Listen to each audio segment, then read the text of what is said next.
في 23 شارع الجبلاية. هنا عاش إحسان عبد القدوس الكاتب المصري المعروف. ولد إحسان عبد القدوس في 1 يناير سنة 1919. والده هو محمد عبد القدوس اللي كان ممثل ومؤلف مصري ومهندس للطرق والجسور. أما والدته فهي السيدة روزا اليوسف، وهي لبنانية الأصل، ولدت في إحدى قرى لبنان، وهي نشأت يتيمة الأب والأم منذ بداية حياتها. هي مؤسسة مجلة روزا اليوسف ومجلة صباح الخير. أما إحسان عبد القدوس فقد نشأ في بيت جده لوالده أحمد رضوان. جده كان من خريجي الأزهر وبيعمل رئيس كاتب بالمحاكم الشرعية، وهو بحكم ثقافته وتعليمه كان متدين جدا، وكان بيفرض على جميع العائلة الالتزام والتمسك بأوامر الدين وأداء فروضه، وكمان المحافظة على التقاليد، وبيمنع جميع النساء في عائلته الخروج إلى الشرفة بدون حجاب. في الوقت ده كانت السيدة والدة إحسان عبد القدوس السيدة روز كانت سيدة متحررة بتفتح بيتها لعقد الندوات الثقافية والسياسية اللي كان بيشترك فيها كبار الشعراء والأدباء والسياسيين ورجال الفن. وبعد عامين من الزواج انفصل والده محمد عبد القدوس عن والدته السيدة روزا اليوسف، وهي كانت في الوقت ده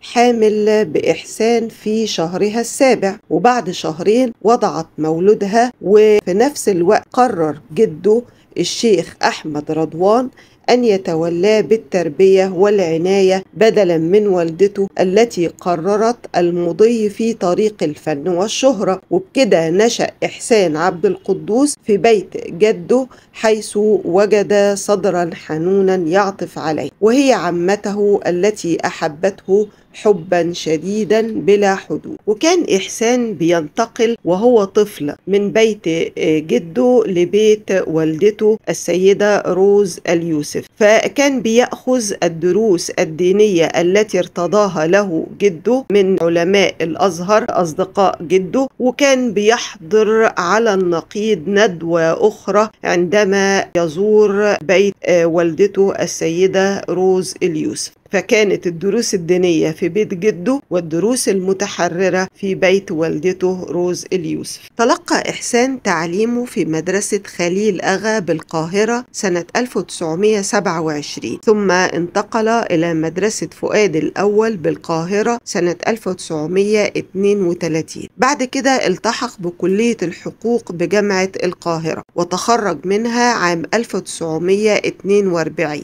هو فشل إن يكون محامي، قال: كنت محاميا فاشلا لا أجيد المناقشة أو الحوار، وتحدث في ذلك في مقال: وكنت أداري فشلي في المحكمة إما بالصراخ أو المشاجرة مع القضاة، وإما بالمزاج والنكت، وهو أمر أفقدني تعاطف القضاة معي، بحيث ودعت أحلامي بأن أكون محاميا لا معا. ولو انتقلنا بقى لحياة إحسان عبد القدوس المهنية هنلاقي إن هو تولى رئاسة تحرير مجلة روز اليوسف التي أسستها والدته، وكان عمره وقتها 26 عام، وتولى رئاسة مجلس إدارة المؤسسة بعد وفاة والدته سنة 1958. بس ما طولش فيها كتير وقدم استقالته وترك رئاسة المجلة للكاتب أحمد بهاء الدين. وبعد كده تولى رئاسة تحرير جريدة أخبار اليوم مرتين، الأولى في عام 1966 والتانية سنة 1968. عمل ككاتب صحفي في جريدة الأهرام سنة 1975.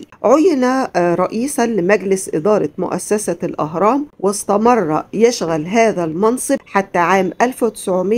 76، وبعدها اشتغل كاتب متفرغ ومستشار بالأهرام. وكان لإحسان مقالات سياسية عرضته للسجن والاعتقالات، وكان من أهم القضايا اللي طرحها قضية الأسلحة الفاسدة اللي نبهت الرأي العام إلى خطورة الوضع. وتعرض إحسان عبد القدوس لمحاولات اغتيال عدة مرات. وتزوج إحسان عبد القدوس من السيدة عفاف محمد الغزالي، وهي ابنة الإمام محمد الغزالي، وهو كان عضو من أعضاء جماعة الإخوان المسلمين. وكان لإحسان عبد القدوس دور بارز في صناعة السينما، ليس فقط عن طريق الأفلام اللي أنتجت قصصه ورواياته، ولكن كمان اللي شارك في كتابة السيناريو والحوار للكثير منها.